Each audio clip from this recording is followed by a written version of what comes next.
All right. Hello and welcome back to the Real Guy Garage. I'm, of course, Nick, and this is my garage. So, what we have here is a friend of mine's truck, actually.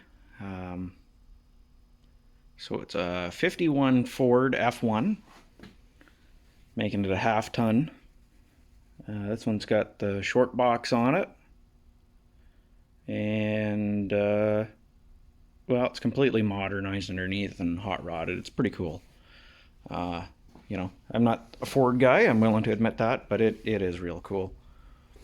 It's got a Mustang II front suspension with airbags and front disc and the whole works, and out back it's got, I believe, a Blazer rear end with disc brakes. And again, it's a 4-link with Panhard bar and airbags. So it's pretty cool. I'll get better footage, all that stuff at some point. But yeah, it's pretty slick. It's notched and the whole works. Ooh. As you can see, we got a handful of parts and stuff to deal with, and a lot of wiring to deal with, but that's okay. We don't mind doing wiring. Just come back under here. What I always find interesting is these aftermarket upper control arms. They use a Chrysler screw-in ball joint. The same ball joint that's on this is actually the same ball joint. If we come over to my 73 Fury, it's the same ball joint that it has. And see my paranoia, I always give it a couple tacks when I put one in just to keep it from unscrewing. Because in that case, I'm dealing with a nearly 50-year-old control arm as opposed to a brand new one like this one has. But it's just an interesting thing I always found. But yeah, it's got the Mustang II, which gives you your rack and pinion steering. And an independent suspension, and it eliminates all the things about these trucks that kind of sucks. And under the hood, this one has, of course, an LS motor, which I don't blame anybody for going this route these days because it greatly eliminates a lot of issues and modernizes stuff quite a bit. It's all got stainless TIG'd exhaust and everything on it too. It's really cool. But yeah, so we have a handful of things to do to it. Ryan's giving us a little list here. So we're going to do all that stuff and hopefully get it to run. It doesn't have any oxygen sensor bungs, so that's going to be a little bit of an issue, but we'll see. So the first issue you saw there, well, not the first, second from the bottom actually, the front rotors. Just having a look at this, so let me grab a light out of my toolbox here. And so what you notice is the pad is kind of short here. So we only have like half the rotor making contact with the pad. So what I have to do here is I'm going to pull off these rotors. Now what I figured out is a lot of these hot rod and street rod brake kits and stuff, that's really loose. What they have, because this thing has GM 4 3/4 inch by 5 bolt pattern on it. A Mustang II Spindle actually would take a 4-lug rotor, but it also will accept like a Ford Granada rotor, where you would have 4.5 by 5 like Chrysler pattern. So there is a swap to be able to put GM rotors on here to be able to get 4.5 by 4 3/4, sorry, by 5 bolt pattern. So what we got to do is figure out what these rotors are. and do a little research and see what there is that will fit this spindle, because I'm sure there's something out there. Obviously, when they sell these hot rod kits, they're not manufacturing the rotors themselves. They've obviously figured out what works with what so they can keep their costs low and obviously make some money. So we'll go ahead and we'll take that stuff apart and have a look at it. Okay, so I started by pulling the caliper and the rotor off this side, obviously. And what I did was I cleaned the rotor, or the spindle up, and I cleaned up the bearings that were in that rotor. And I just kind of slipped them on the spindle here to make sure that these are the correct size for the spindle. Because what I'm going to do is, I'm not going to reuse them because they're full of sand and crap. But I got the numbers off them, which if you clean the face of a bearing, you'll be able to find it. So like this one here, the number is LM1274, and I'm not sure if that's an 8 or a 9. I'm pretty sure it's an 8. So I'm going to take those numbers, and usually National Bearing, Timken, all those companies, usually they have a cross-reference book where they'll list all the specifications of it. So what I figured out is this rotor is about 9 inches in diameter, give or take. So obviously what we need is something larger than 9 inches in diameter for the rotor for this. Probably 10 over 10 inches, I would think. So you got to do that. We got to get some lug nuts for it. We got to bleed the brakes once we have obviously the rotors dealt with. And we'll pick away at things.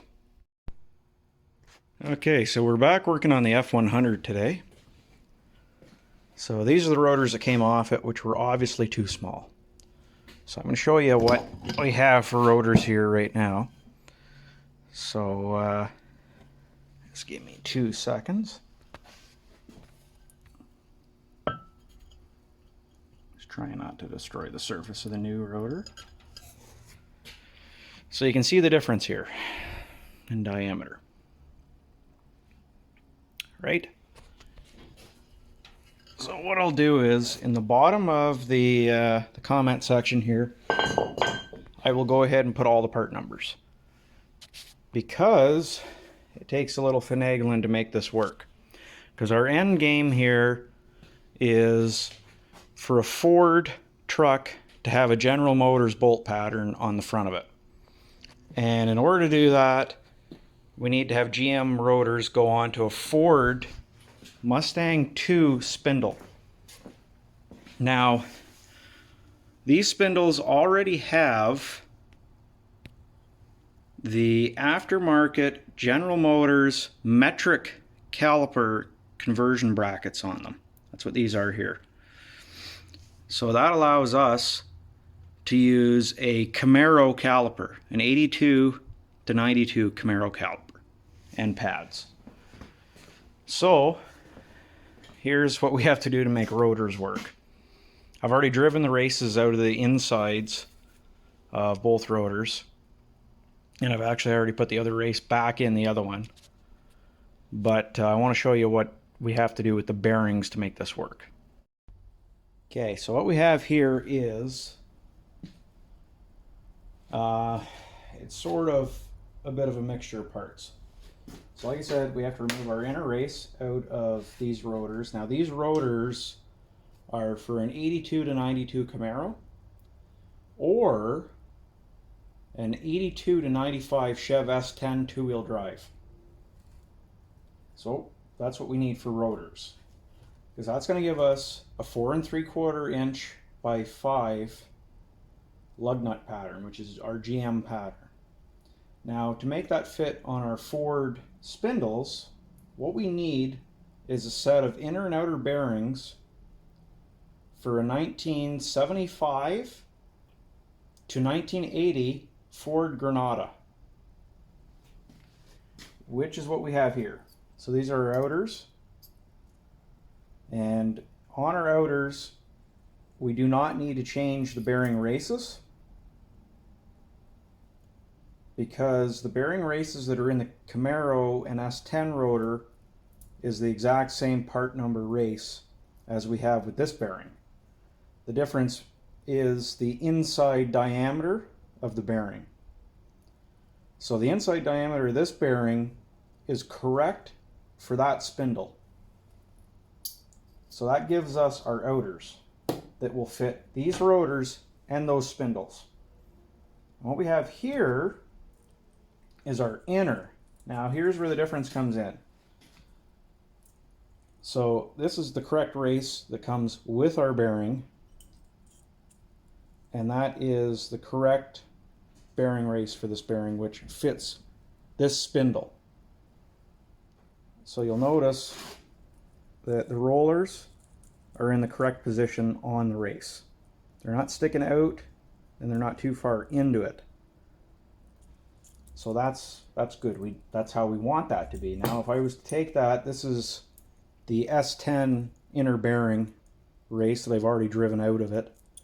If I put my bearing in here, you can see that the rollers are not seated properly into the race. So that's going to tear this bearing right all to crap. It's going to destroy the bearing.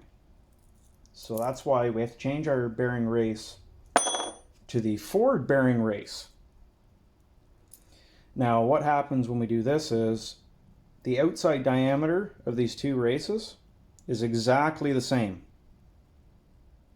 Which means by removing the General Motors race and putting the Ford one in, we now have an inner bearing that's going to fit our spindle and our rotor and allow us to put a General Motors rotor on a Ford spindle. So now we can go ahead and put it on.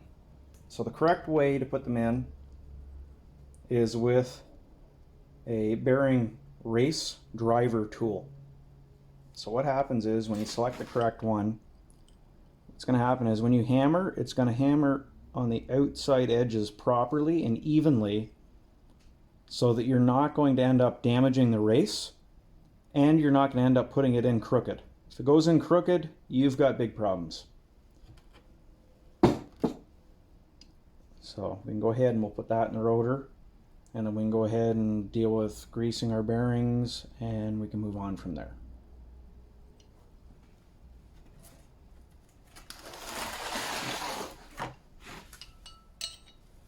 I always just take and I sort of set it into where I know it needs to be first, so that I know it's straight before I wallop it with a hammer.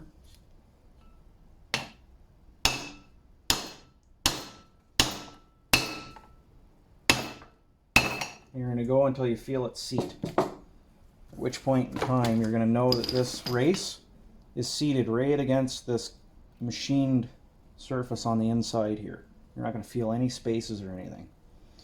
So with that, we now can take our inner bearings and they're actually going to fit.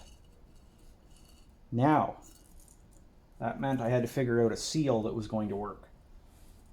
Easier said than done. So this one's CR 19211. Now this diameter here of the inside diameter is correct for where our seal goes onto the spindle, and I will show you that in a moment. And it's the correct diameter that when we tap it in here, it's actually going to seal properly to the inside diameter here where the seal sits in our rotor. So what I'll do is, down in the description below here of the video, I'll go ahead and I'll put all the part numbers in here and the vehicles they fit, so that you can look up the applications, so that if you go to do this yourself, I'll go ahead and skip you the problem that I had, that I spent half the night last night looking up part numbers and then measuring things.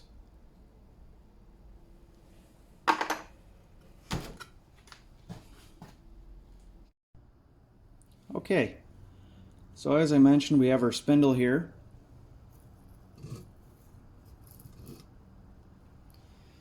So this is our seal, of course, and like I said, this inside diameter here is going to be correct for this portion of the spindle here where it rides on, because that's where it needs to seal, and that is a machine surface.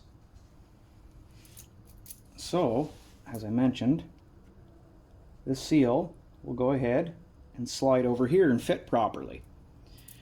Now this is our Granada inner bearing, and as you can see, again, you have a machine surface here that the bearing rides on, and that fits properly there. This is our Granada outer bearing, and as you can see, again, on the machine surface where the bearing is supposed to sit, that fits properly. And like I already showed earlier, all these components fit properly into our General Motors rotor. So that means now we can go ahead and grease these, and then we can go ahead and pop these seals in to our rotors. Okay, so what we have here is a tool for doing bearings. It's a very inexpensive tool, and it's a very handy tool. So this part of it goes on here like that. And what happens is up top here, it has a grease nipple. And what you do is you use your grease gun to go ahead and push the grease inside and push it into your bearings. If you're ever going to do more than about one set of wheel bearings in your life, or if you have a trailer where you're doing, you're doing 8 bearings, if it's a tandem, it's a very inexpensive tool that's going to be very, very invaluable. I think it was about $12 Canadian. I have used it many, many, many times here at home. So you take your bearing, lay it upside down on the cup, take your upper, and it goes down on here. And it usually gets jumbled around, and this is one of the few times you'll see me wear gloves, just because I really don't like getting fluids and things on me anymore.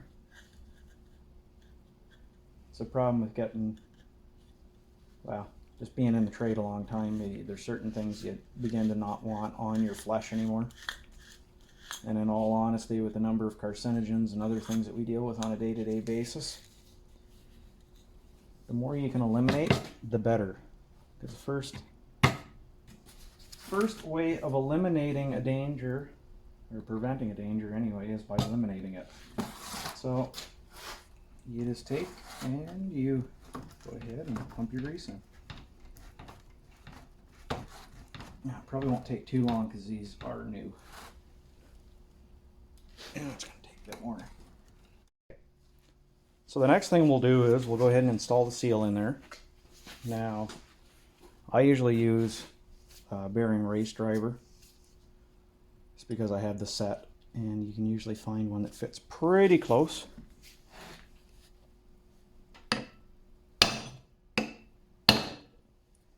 And if you're careful, it'll go in like that. You'll end up with it sitting flush in there. So the only thing you have to do now is just kind of wipe off your extra grease so it doesn't make a mess out of everything.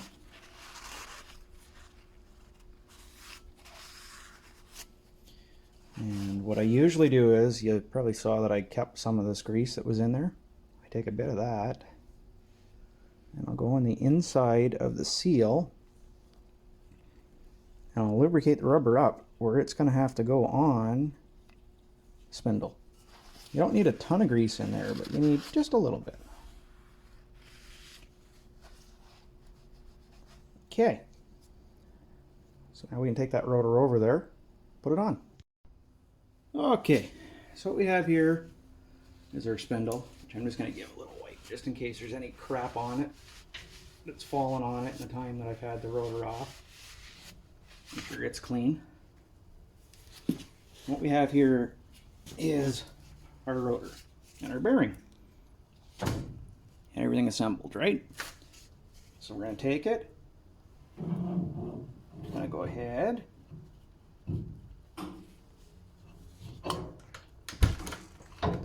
and put that together like that.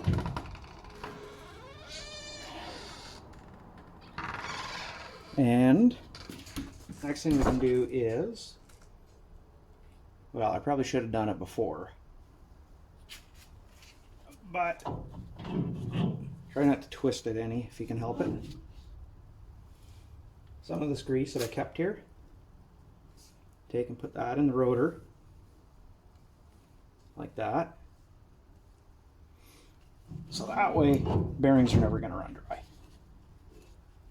And we're going to take our outer bearing here. We're going to take and put it in here, like that. And I usually take and I wipe a bit of my grease around the outside of it there, like that, just to make sure that everything's greased.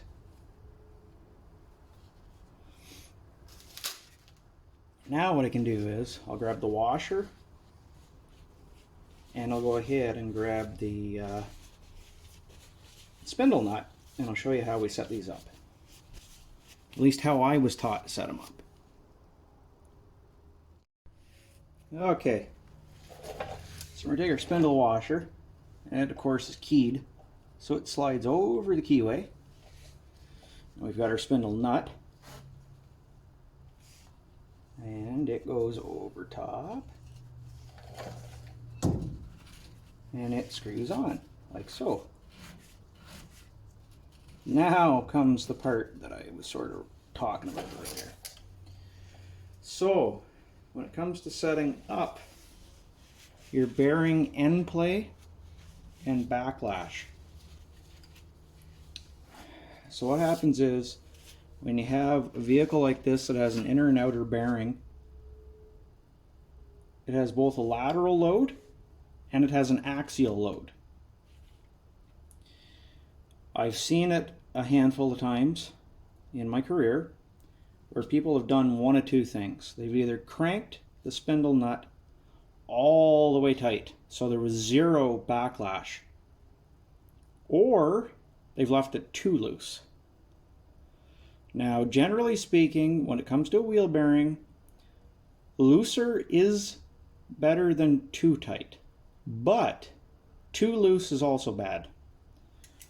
So I'll show you the way that I was taught to do them, and whether you do it that way or not is up to you.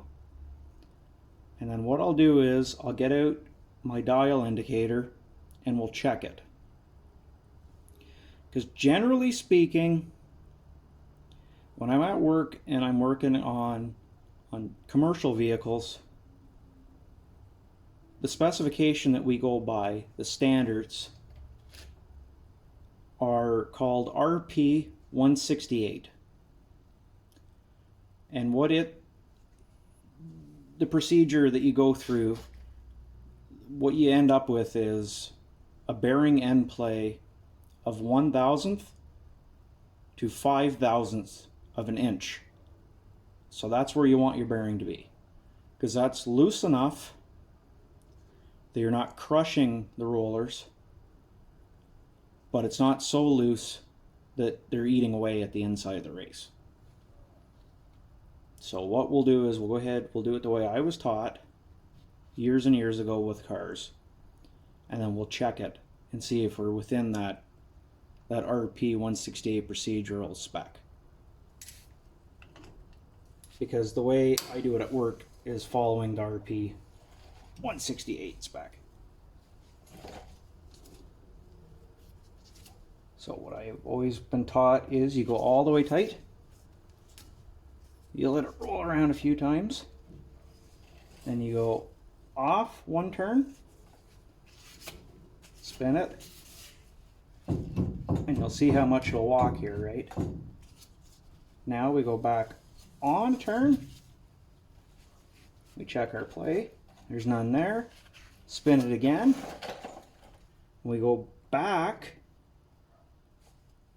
1/8 of a turn. So what I've always done is I go back a quarter, then I go forward 1/8. And that's how I was taught to do it. Now, what I noticed is we don't have the castle nut that goes over top, the proper one, so I'll have to dig a set of those out. But what we should have here is probably a tiny bit of end play. So I'll find some of those castle nuts and we will be back in a second.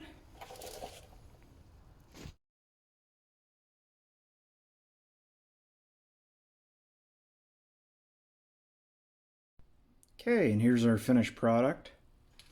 I went ahead and I got one of these Dorman kits that gives you the spindle washer, gives you the spindle nut, and then also gives you the retaining nut here. So that's that on.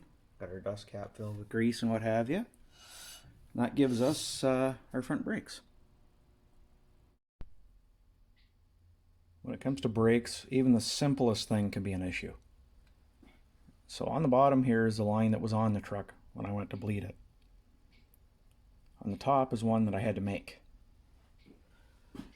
So what I quickly learned was, now these two fittings, they physically look exactly the same. However, the difference, when you flip this one over, you'll notice how much room there is there around that line. This is a 1/4 inch line fitting. You'll notice it also doesn't have a recess for the flare. And the flare itself was, oops, I apologize, let me get that focused a little better. The flare itself was not stellar. There we go. See if it'll hold focus here. So I made up a line here. And now you'll notice how much tighter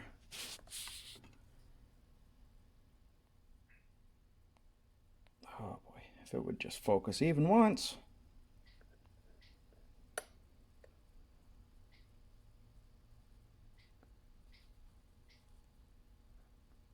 Okay, I'm gonna not do that again. Anyway, so I reflared it here, and you'll notice that on this fitting there's a recess for the flare, so it'll seal properly, and that's the big difference. So now when we put this back on the truck, this one won't leak. Okay, welcome under the truck. So when they set it up, what they did was, so it's got a Corvette master cylinder because it has 4-wheel disc brakes, and this is a GM truck proportioning valve. So when you look at a proportioning valve, this is probably a good time to explain this. You'll see, I apologize, it's kind of an awkward position to lay underneath here. So right here is your pressure switch, and you'll see this one is coming down from,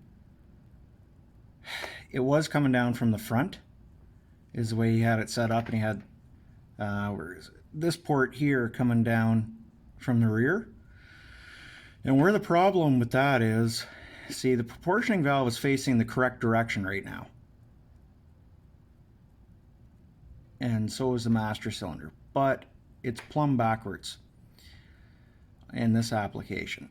So in this case, anytime you look at a proportioning valve, you'll see there'll be one section of it that's set up for 2 lines and one that's set up with only 1 line. And what I mean by that is, this is the fluid coming in from the master cylinder from the rear chamber.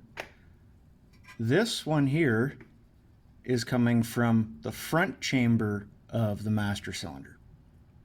So these are your front brakes, and those are your rear brakes according to the master cylinder. So in a rear brake application on the, well, pretty much every application, you're going to have 1 line come out and run to the rear, but you're going to have 2 come out and run to the front. So that's how you know which way your master cylinder's facing. So now we've got that kind of figured out. So now I can actually begin to properly bleed the brakes on the truck. But it was a son of a bugger to find fittings and stuff to make this work, because this is this was a 1/4 inch fitting, and this was a 3/16 fitting, and these are metric ISO fittings. So I needed a 3/16 where I had my 1/4, and I needed a 1/4 where I had my 3/16 to make it work properly. So it took a little doing, but we got it figured out. Okay, so after the holidays, we are here back working again. I got my friend Kevin to go ahead and make up a spacer for us, because the problem I was finding was uh, it has a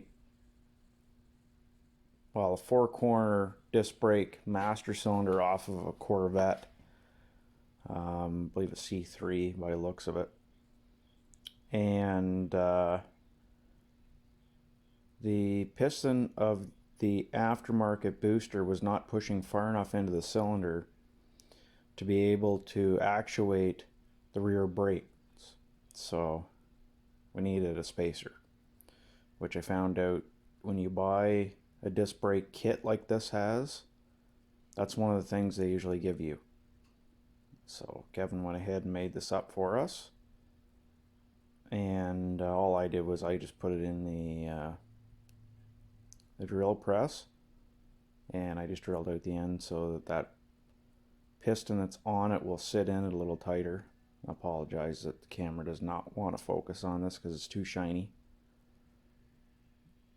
So we'll go ahead and do that. I'll slip that in behind the caliper. I probably won't video that just because it's kind of a bugger to get up under there, and just a case of not enough hands. So we'll go ahead and we'll get that in there.